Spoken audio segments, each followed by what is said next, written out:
Halo Sobat Ekspor, kebayang nggak sih produk kalian ada di rak toko Australia, dilirik banyak pembeli dan jadi favorit? Pasti keren banget kan? Tapi sebelum itu semua jadi kenyataan, kamu udah siap belum ngitung semua biayanya? Ekspor itu nggak cuma soal kirim barang, tapi juga strategi dan perhitungan yang matang. Salah langkah bisa bikin rugi besar loh. Jadi apa saja sih biaya-biaya yang perlu banget kalian perhatiin sebelum ekspor ke Australia? Nah, di sini Kak Mesya bakal bantu memahami semuanya dengan lebih gampang. Yuk kita bahas satu persatu biar rencana ekspormu makin matang dan bebas dari resiko rugi besar. Untuk mulai ekspor ke Australia, ada beberapa biaya yang perlu dihitung supaya bisnis kalian ini lancar dan juga nggak rugi pastinya. Sebelum produk kamu ini meluncur ke pasar, pastikan semua biaya sudah dipertimbangin dengan matang biar ekspormu ini cuan maksimal. Yang pertama adalah biaya pengadaan produk. Jadi, kamu harus memastikan produk ini sudah siap diekspor. Dan kalau kalian ini bikin produknya sendiri, jangan lupa hitung bahan bakunya, gaji tenaga kerja, listrik, hingga perawatan alatnya. Jadi semua itu bakal menentukan harga pokok produksi. Kalau kamu beli dari supplier, jangan lupa kalian perhatikan juga itu adalah harga belinya, biaya pengiriman ke tujuannya, dan juga sampai potensi penyusutan barangnya. Intinya, biaya pengadaan produk ini adalah fondasi yang wajib banget kalian hitung dari awal.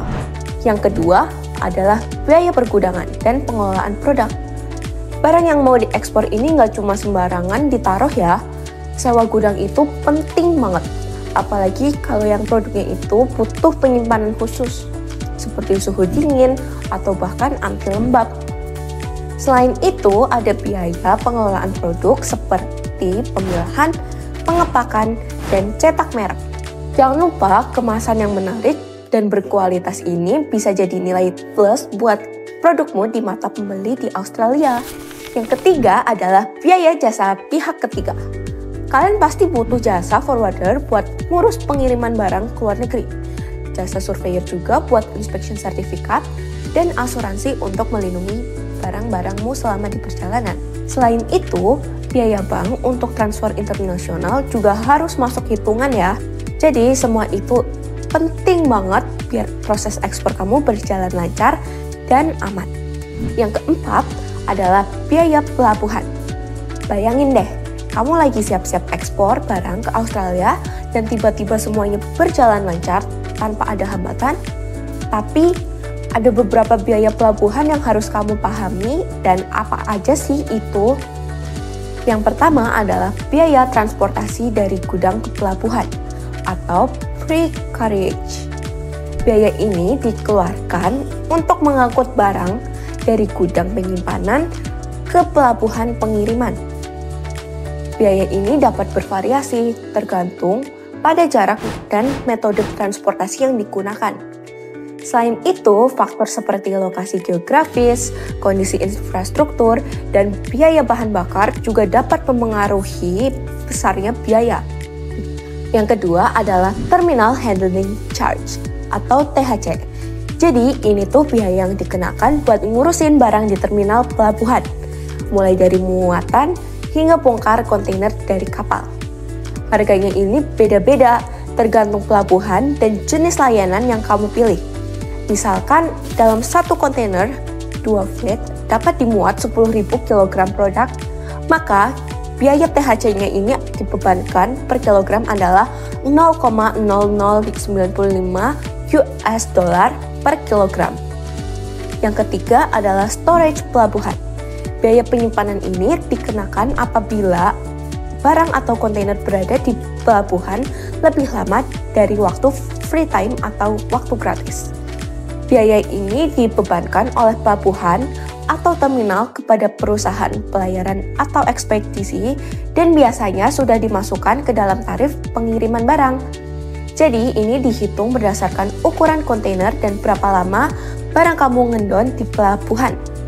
Adalah Verified Gross Mass atau VGM. Ini adalah proses verifikasi total berat barang, termasuk berat kontainer itu sendiri sebelum dimuat ke atas kapal. Jadi, kenapa sih VGM itu penting? Karena proses ini wajib dilakukan sesuai regulasi internasional buat menjaga keselamatan muatan, kru kapal, dan kapal itu sendiri, serta mencegah kerugian baik harta benda maupun nyawa orang-orang di sana. Dan yang terakhir adalah lift on dan lift off atau LOLO. Biaya ini berkaitan dengan proses pengangkatan kontainer ke alat transportasi atau penurunan dari alat transportasi atau disebut lift off, yang biasanya ini dilakukan dengan bantuan mesin, crane atau derek pelabuhan yang bisa mengangkut dan memindahkan kargo tersebut. Tentunya, tarifnya ini disesuaikan dengan ukuran kontainer dan fasilitas pelabuhan yang kalian gunakan. Jadi, dengan memahami dan menghitung biaya pelabuhan ini, perjalanan ekspor kamu ke Australia bakal jadi lebih terencana, lebih efisien, dan tentunya bebas dari kejutan yang nggak diinginkan. Dari penjelasan tadi, sudah kebayangkan biaya apa saja yang perlu kamu perhatikan sebelum ekspor ke Australia. Yuk mulai hitung dari sekarang dan rencanakan semuanya dengan matang. Dengan persiapan yang tepat, produk kamu nggak cuma lancar menembus pasar Australia, tapi juga membawa keuntungan yang besar. Ingat, ekspor itu soal strategi dan perhitungan yang cermat. Jadi, terus belajar, susun rencana, dan jangan takut untuk melangkah. Sukses ekspor? Pasti bisa. Tetap semangat dan salam ekspor.